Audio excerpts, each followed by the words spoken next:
Do you realize how small the bubble is that you live in?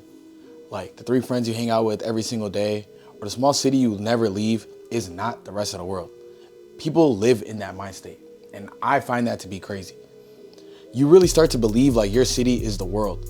The same people, the same convos every single day, and majority of people never leave their bubble. I was actually one of those people until I started traveling. And I never really traveled growing up. I actually stayed relatively close to home until I was like 17. It was my first time I ever left the state. And I don't really count it as traveling because I took a road trip to Oklahoma to go to my brother's army graduation. I was there for 3 days and all I did was go to events, come back to the hotel, and I brought my PS4 and I just grinded 2K the entire time I was there. I literally didn't even go outside. But after that, I never left the state again until I went to Nairobi. I went there for 40 days and it was honestly one of the craziest experiences of my life. It was the first time I actually left home for real. Like I never went anywhere. Like I told you, I stayed in the state. Like the only time I left the state was that one time. And so I had to transit and I went to Paris, and that was the beginning of the culture shock for me. It was the first time I went somewhere and seen white people that didn't speak English. It was the biggest culture shock for me. I was like, damn. Like nobody here speaks English. Literally, I was layover for like 10 to 12 hours and every person I spoke to didn't speak English. And that's where it all started. And then I went to Kenya, and I'm not gonna lie, I had a ball there. It was one of the greatest experiences of my life. I actually had a really great time. I could see myself living there long term. Like it was such a great place. Africa kind of has this big stigma, especially in the United States, that it's like this super third world country that you can't live in. But I did not have that experience at all, to say the least. The one thing that I did learn though was in first world countries, there is a big influx of opportunity that third world countries don't have. It almost felt like a caste system. Like if you're born poor, like the 99% chance that you're gonna stay that way for the rest of your life.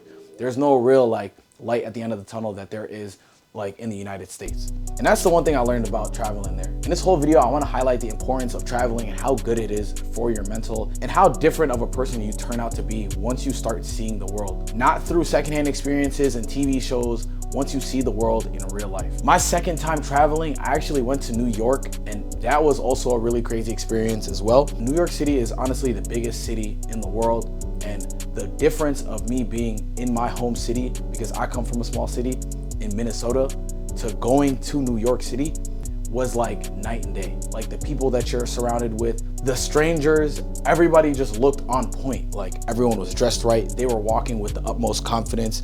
They all looked super important. Every person I seen in New York looked important. And I didn't realize it at first, but subconsciously it made me want to step up my game. Like I was like, damn, I literally felt like I wasn't living right. Being around that energy, I feel like if I was around that energy a lot more, I would naturally just become a better person. It makes you tighten up. And that was the big takeaway I got from being in New York, is the value of staying present. Being outside, being in the mix, talking to people, all of that matters because you don't know who you're talking to, you don't know who you'll run into, and you have to present yourself in that manner. I used to think a lot of stuff came from planning, but a lot of the wins in life just come from you being present. You gotta put yourself in the motion and let the right moment find you. And that's really how I think of it. And that's the biggest thing that I took away from traveling to New York, at least my first time. Like I said, I went on a traveling frenzy and I did go to Dallas and I went to Houston. And the one thing that I learned from being in Houston was the quality of life can be a lot higher if you just choose a different place to live. I never had food that, I didn't even know good food like that existed in this world. Like I had the best food ever in Texas. Now I kind of see why there's like this big stigma in Texas of people like being overweight out there, especially Charles Barkley like said, yo, them big old women in San Antonio eat all them churros. Like it's real life out there. Like the food is that good. I'm not talking about fat people or anything or overweight people. I'm just talking about the fact that the food was just like amazing. Even when I was driving, me and my friend, we rented out a Mercedes-Benz while we were out there. And when we got on the road, we realized like, we do not even have a great car there. Like we would just be driving on the road, we see a Lamb, we see a Trackhawk, we see a TRX, like we're literally driving and it's just like culture shock. Like, yo, we gotta up our game. Like we literally came to another city thinking we was gonna be swagging and bro, we're getting shitted on. And it just made me realize I'm aiming too low. Like I have to aim higher. And I consider myself a wishful thinker, someone who actually aims for the stars and the moon when it comes to just anything. And I didn't even know what I felt like I was aiming for in my respective bubble is nothing compared to if I lived in another bigger bubble. And that's what I'm saying, bro. Traveling really opened my eyes. Like, your life could be way different just off location. And I felt it firsthand. It's crazy because I came across this one statistic that was talking about how where you're born literally impacts the amount of money that you make. It was a stat. It's like your zip code can predict your income more than your work ethic.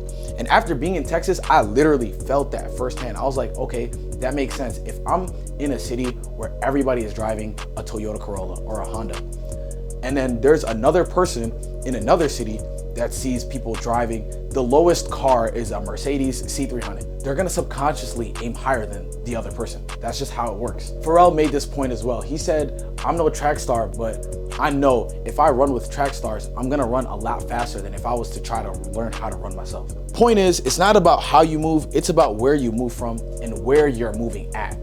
Both of those are important. But all that travel made me appreciate home a lot more. And that's the thing that goes over a lot of people's heads that they don't understand.